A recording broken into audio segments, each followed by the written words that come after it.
Today we have the great pleasure of having Erica Dorn and Sascha, Mombartz. Okay, cool. I always sometimes, when you don't actually have to say somebody's name out loud until you do, and then you're like, oh no, how do I say this? And this is part of our monthly lecture series, and today they'll be talking about community-built futures. Erica Dorn comes from a background of, she's a PhD candidate in transition design at Carnegie Mellon. And Sascha comes from a background working numerous different companies, some you may know, such as Google. And now the two of them work together on this project, imagining how products and services fit within the larger community. One of the projects that I found most interesting in doing a little bit of research was the Good Work Institute, which aims to pay attention to the implications of the way that our economy has prioritized profit above anything else. And so how do you create new products and services responsibly that imagine the impact on the future and on the communities that they affect? So without further ado, I'm going to let them talk a little bit more about their work. And if you have any questions, we'll have Q&A at the end for a little while. And so save them for then. Thanks.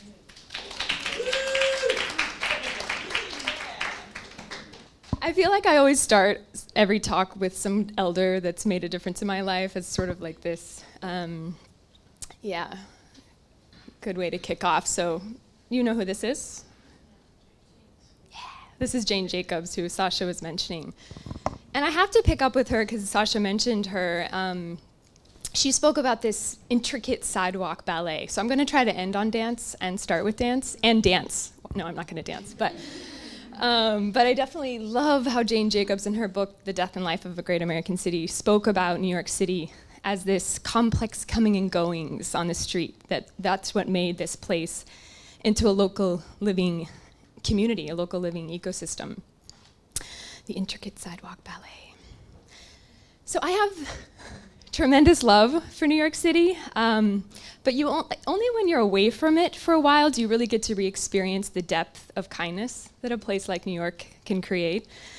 It's the kind of kindness that comes from from tolerance, really. Tolerance, it's like, I sometimes refer to it like pebbles in a river. We sort of polish each other in the proximity that we deal with, the diversity difference, but really the beauty that comes from that. And it's something we're so lucky to experience here in the city. But sadly, I've been away. And so it's really good to be back today. I just drove this morning from Pittsburgh, where I'm currently pursuing my PhD in transition design at Carnegie Mellon. I thought I'd mention it just because I know this is a design program. And transition design is it's sort of an emerging field in design that's looking at how do we use the techniques in design, like pace layering, design thinking, of course, many different techniques, futuring, to bring those to bear among many other things as well, including things like our own posture and mindset, to plan for, design for, collaborate towards long-term systemic change. So my work is primarily focused on place, how we reconnect to place. I work a lot with this idea that humans have become topophobic, that in a way we've become hyper distance enabled, as Sascha was speaking about, but displaced. And that stems from like 12,000 years ago when we started to really create an agricultural economy, and it's accrued and accelerated. And of course, industrialization has and capitalism as we know it today, has really brought us to a new point where we can't necessarily sustain what we've been doing and how we've been doing it. So that's why I'm interested in transition design, because I think I don't think it takes, an expert at all to recognize that something, we can't keep using the same tools, right, that we have in the past too, as many, I think Einstein and everyone else has said. We have to look at new ideas, new transitions. But I should say, as much as I'm interested in the future, I'm actually really interested in the concept of remembering as actually perhaps maybe more powerful than even trying to future. I was in a class this semester called The Long Now. You might be interested in the Long Now Foundation. There's seminars all the time about long-term thinking, everything from how do we think on like geologic time scales. It's very hard to grasp that as a human being since our lives are about, if we're lucky, 100 years. So of course I love the idea, but I also think there's a lot of value in the now, the short now.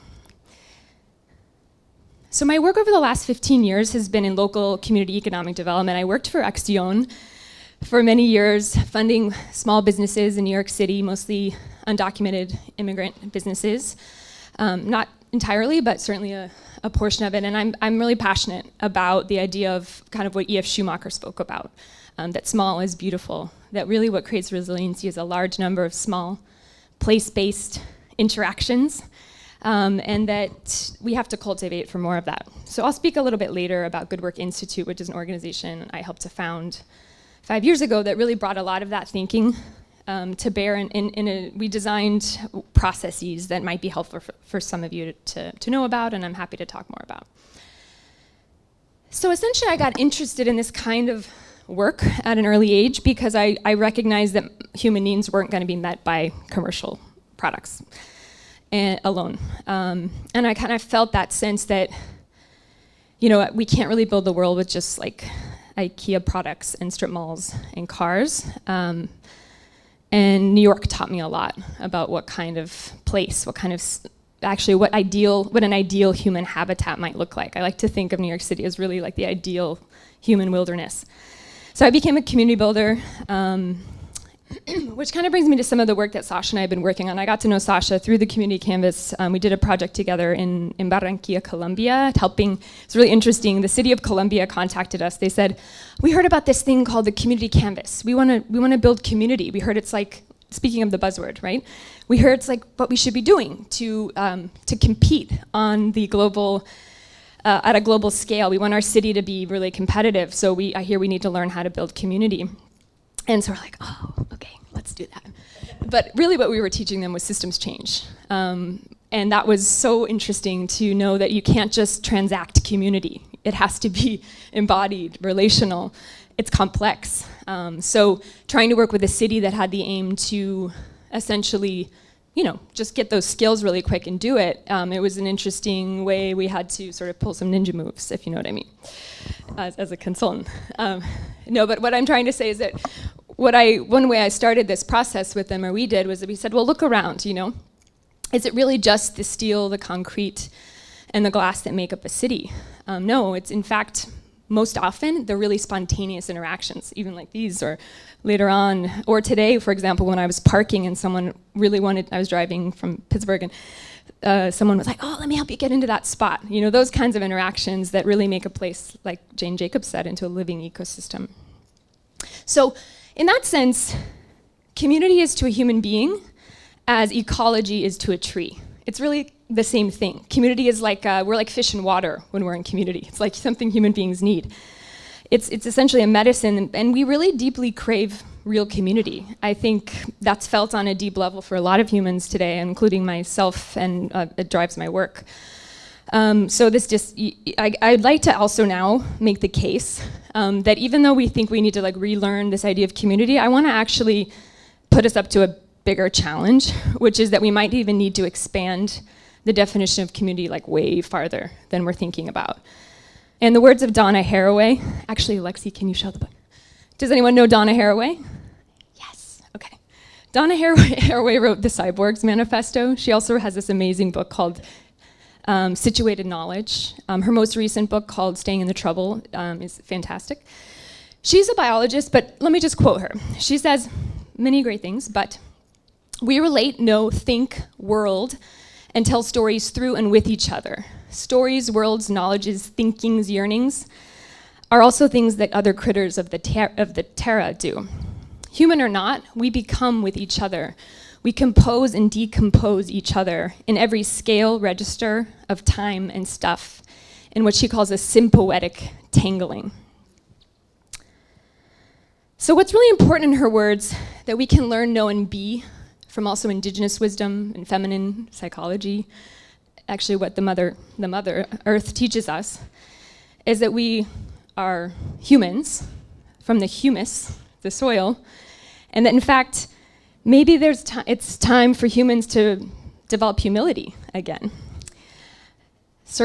There's always a certain end for every single person in the room.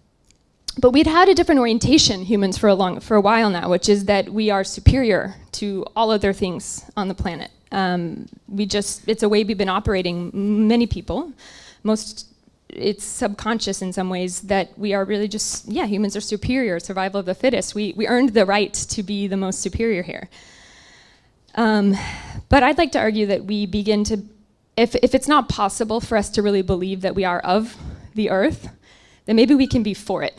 Maybe that's a different orientation for us, that maybe the humility of knowing that being human means that we are here not despite other beings, but in fact only because of our other earthkin and what they make possible for us. And so there's this beauty, I think, in remembering the relationship that we have with all life. For example, does anyone know what this is? It grows up very abundantly in New York City sidewalk cracks. It's called purslane, and it's super edible. I really don't recommend eating that from the street, but it is really delicious and very nutritious as well. But I think I might take this a little too far, so bear with me. But if we can know that things like purslane growing in the sidewalk of New York City in our human wilderness here is coexisting with us, and we exist because of it. We could even take it a step further, as David White, the poet, says, which is we might even start to recognize that even a window latch can grant us freedom. And that really we are in this incredible, complex, dynamic, interrelated relationship with all things all the time. But how do we operate this way is another question. We might even think it, but to really believe that the window latch could grant us freedom, or that the purslane is our kin, is a process that humans are perhaps taking on at this very moment in order to survive. So we'd have to come out of our separation, and we'd have to remember that our words create our worlds. In fact, we have to recognize that we are even a community unto ourselves. And how we treat even our own inner community can really reflect how we treat our outer community. The other day I was at a store just chatting with someone about my work, and he said, it really is interesting to me that actually the way I see humans treat each other is way more vicious than I see them how they treat the earth. And I'm not sure he's wrong about that. In other words, I think he's right. So I'm not suggesting, again, that we eat purslane, but I am suggesting we expand our definition of community far beyond what we've imagined or accustomed to. And to speak of futures, I think that we do have to recognize or reckon with the fact that we are distance-enabled and displaced. It's not always conscious, like I said. It's a form of, it's been accruing over a long time. The idea that what I mean by displaced is that most of us don't experience on a daily basis our connection to Earth as our form of survival. It's just the reality of modern day. So, which means that, that's why I think this city is an opportunity for us, building community in the city. But we don't just build community.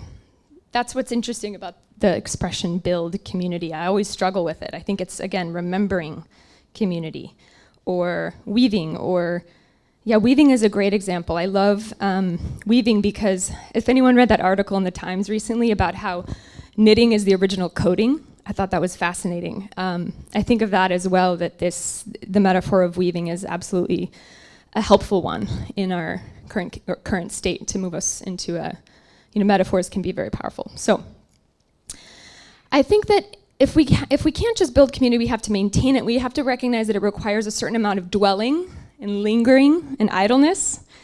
If anyone's familiar with Max Neef, Human Scale Development, it's an incredible book. Max Neef was a Chilean sociologist and economist. He spoke about human needs, and one of the fundamental human needs that's often just, I think, such an important one today is idleness. That actually it's quite a need we have as humans, to be idle, to linger, to dwell. And what I love about that concept, and that I think applies to community and to place, is when I speak about, does anyone know who this is? This is Zizek. He's standing in a dump, and he's telling everyone here, he's saying it in English, I don't know, this one's in Spanish, which is great, but he's saying, if you really want to be ecological, if you really want to be a true community member, you'd actually have to really love the garbage. We'd have to love the dump like we love everything, like we love the tree and the bird. It's just as much a part of our ecology. And that's, of course, he's using it, I don't think he's wrong there, in fact, that it's very difficult to love garbage, so we actually just ignore it and try to pretend like it doesn't exist. But what's interesting about relationships, especially love, is that when we love a person, for example, to be like maybe a friend, a parent, a partner, we love them even in their imperfections. So it's difficult sometimes with community building or even cities or places to love them because we don't see them as organisms, as living things. So we often want them to be perfect. We want them to be easy, in the flow and lovable all the time. But they're not. They're living things, and they're not perfect. So if we want to build community, we have to maintain it, which means we have to love it and stick around, which sounds uncomfortable because that means we'd have to sit in the fire, which is super messy, that's full of conflict, and ironically, it's also our biggest point of healing, is to transform conflict. Actually, community only exists because of conflict. It's in fact like our greatest teacher. However, the reality is we don't actually need to sit physically in the fire. I don't mean that. I hope everyone got that. But what I mean is that we often run from difference. We run often from even real community because it's easier. It's way easier. It's even, it's painful and difficult, like I said, sometimes. And I'm not suggesting that everyone stay in communities that aren't serving them by any means, but I'm just reminding us of the opportunity that conflict presents. However, we don't always have tools and practices, and in fact, social contracts that support us in this process of co-becoming with the community and celebrating difference and diversity as opposed to trying to close the difference. But yet, here we are on a 4.5 billion-year-old planet, spinning around the sun at 65,000 miles per hour as we speak, and it's actually heating up very quickly. And so there's as many versions of the future as there are people in this room and people on the planet. That's fine, we can all have a different idea of what the future looks like, but without each other, there really is only one certain future. So if we recognize that community and even conflict is our greatest teacher, then we're really given an opportunity to learn together. I love the idea of learning together. A lot of my work recently has been how do you create cultures of learning in every environment? It's like every moment is a moment to learn and co-evolve and co-become. And so we have a lot of missed opportunities, I think.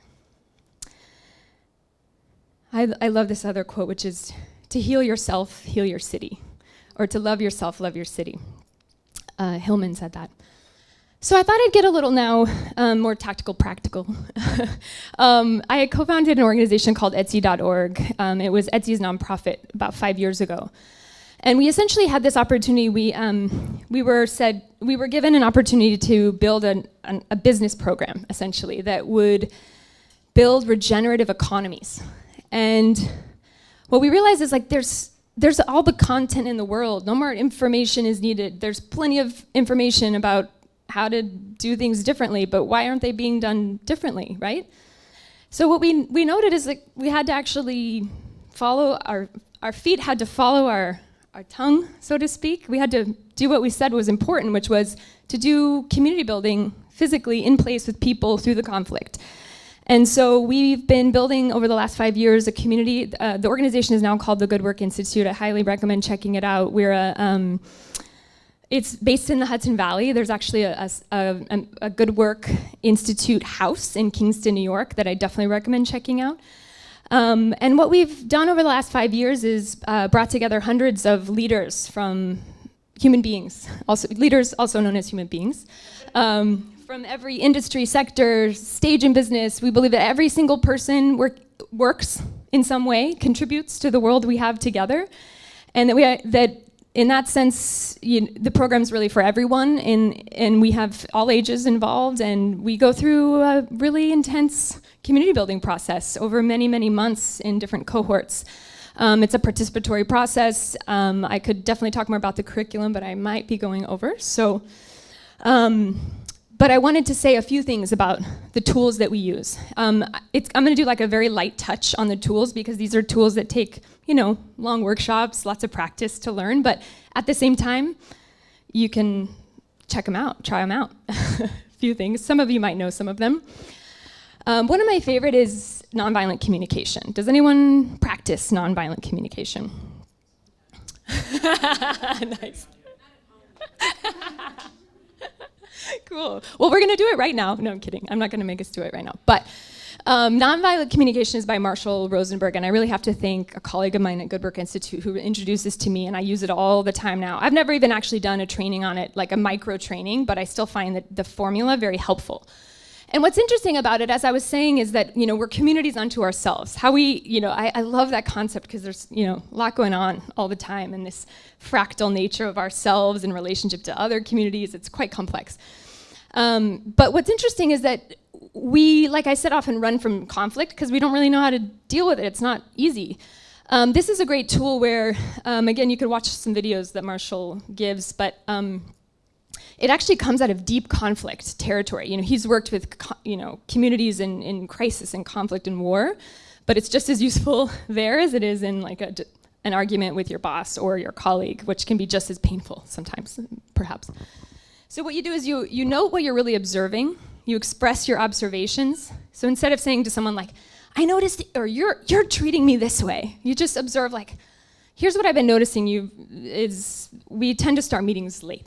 Something simple like that, right? And it makes me feel disrespected, which makes me realize I have a need for agreements around what time we begin and for us to be consistent. I have a need for consistency. So the feeling tells you something about the need you have. And what's the hardest, final last step is to actually make a request. I find when going through this process, people always stop short of the request. But try it out. Making a request would be something like, I'd love to request that for the next week we try out starting our meetings consistently, or we change a time so that it works for you. I'm giving an example off the top of my head just to illustrate the process, but these are the kinds of tools I'm mentioning only because I find that, I do a lot of group work. I'm in college myself, and we're lacking in processes and tools and frameworks for building community, staying in community, working through conflict. So I wanted to mention this one, and definitely check out more. My favorite, and actually this is a way of living. Appreciative inquiry is a way of living. So Jane Jacobs says, to pursue the causes of poverty is a dead end, because there are no causes of poverty, there are only causes of prosperity. Yet, we spend most of our time really thinking about critique, judgment, conflict. And actually, one thing I definitely have learned from trees and nature is they don't judge us, actually. No one's judging us the way we're judging us. And so that judgment actually creates this constant cycle that makes us hard to do anything better, right? Appreciative inquiry is just basically, so Sascha and I practiced it for the talks, for example. Like, instead of Sascha being like, God, Erica, you're talking too much, these points don't make sense, I asked him to just tell me what parts resonated with him, where I could go farther into pieces that felt important. So try practicing appreciative inquiry on me right now. Please. No, just kidding. No, I'm kidding, because when you get up to give a talk, how hard it is sometimes to do the work of preparing and standing in front of people. Partially that's because I know how critical we all are. It's a tricky thing. So appreciative inquiry is to really notice things that you think are resonant. And actually, it's a really, it's something that brings joy for both people. So another is just deep listening. Oh, I love deep listening. Composer and pioneer Pauline Oliveros has really coined this concept of deep listening. So she describes it as a way of listening in every possible way to every possible thing you hear, no matter what you're doing. It's beautiful. I love deep listening because it's hard, but it is quite powerful. And something about deep listening that I've learned is that try practicing not thinking about what you're going to say while someone's talking, or really letting someone finish what they're saying. It's quite rare, actually. I found, myself included.